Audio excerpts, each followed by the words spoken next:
Kayo ni Berhel ng alakdan kanina? Ay, baka malason kayo niyan. Hindi na, nagpatingin na po kami sa doktor. Wala naman daw pong kamandag yung alakdan. Mabuti kung ganun. Teka, si Berhel nasaan? Bakit driver yung nagatid sa'yo? Nay, marami pa kasi siyang asikasuhin para sa kasal namin. Excited na ako. Na hindi na ako makapaghintay na dumating ang bukas. Hindi na ako makapaghintay na makasal kay Berhel. Ito lang naman ang pangarap ko, di ba, Nay? Ang makasal sa kanya. At bukas, matutupad na ang pangarap ko ngayon. Wala nang makakapigil sa pagmamahala namin dalawa.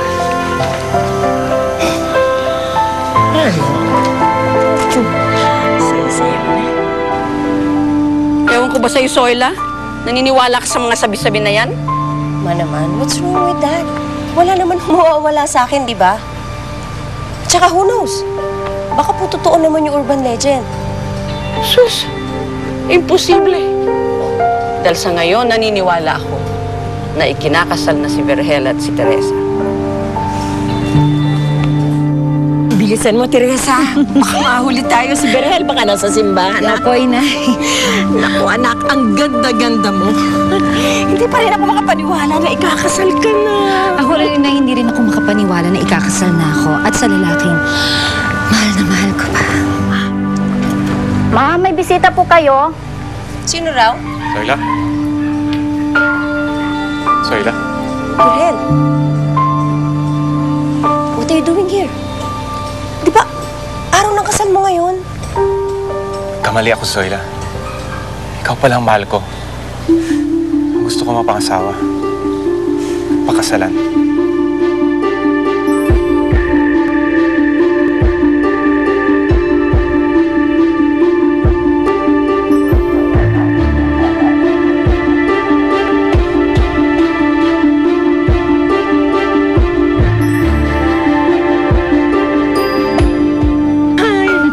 Kaya nga halika na at baka... Papa, ano pong ginagawa niyo dito? Hindi po ba't sa simbahan na tayo magkikita-kita? Teresa, pinahaabot ito ni Berhel sa'yo. I'm so sorry.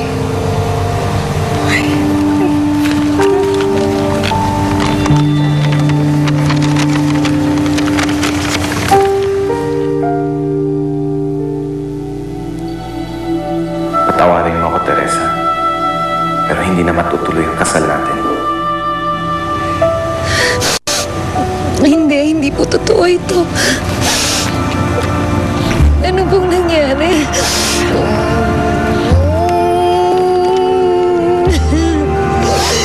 Tita, ano pong nangyari?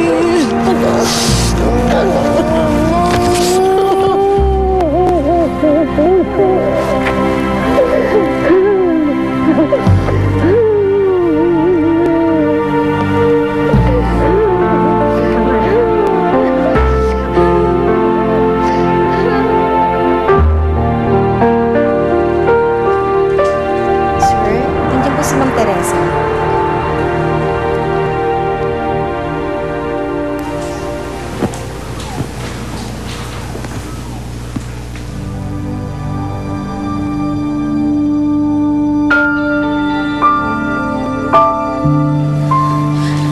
Berhel, huwag mo akong talikuran. Kausapin mo ako. Gusto kong malaman kung bakit mo ginawa sa akin to. Bakit mo ako pinaasa pagkatapos bigla mo na lang akong iiwan? Hindi ko rin alam, Teresa. Pero maniwala ka sa akin. Mahal na mahal kita. Lahat ng sinabi ko sa'yo noon, totoo yun. Nung niyaya kita magpakasal, totoo yun. Pero hindi ko maintindihan ang sarili ko. Bigla na lang ako nagising nga. Iba na ang mahal ko. Ikakasal na kami. Sana patawad mo ako.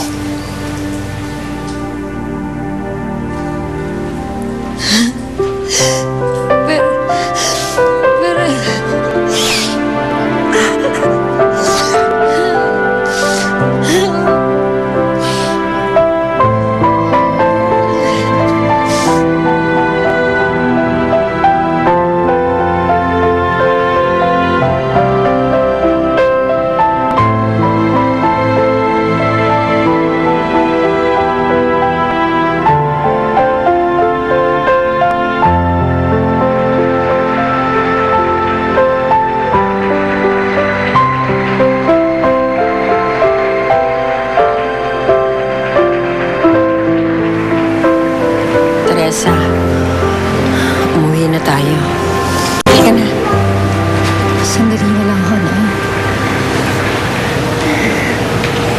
Umalis na tayo dito.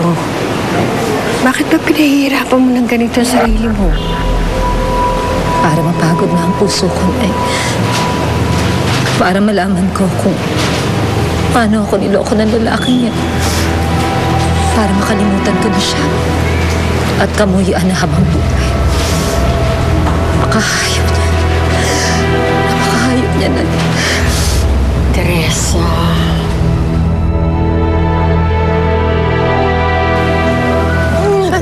Teresa? Ay, huwag mo sabihin. Huwag mo sabihin.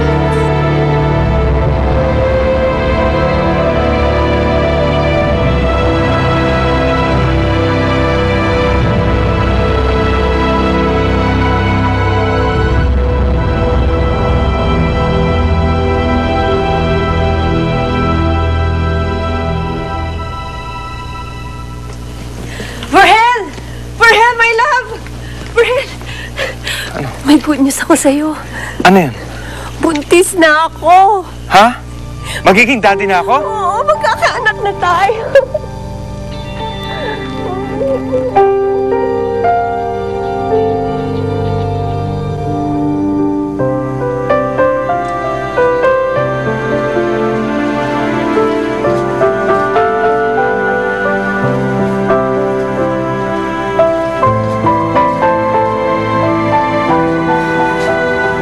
Iniisip mo na naman si Berhel. Hindi yun, Nay. Hindi ko siya iniisip. Wala na akong pakialam sa kanya. Hindi mo man lang ba sasabihin sa kanya na magkakaanak na kayo? Para ano pa, Nay? Kung ako nga binaliwala niya eh. Ang anak ko pa. Hindi niya malalaman na may anak kami. Palalakihin ko ang anak ko ng mag-isa. Ng puno ng pagmamahal.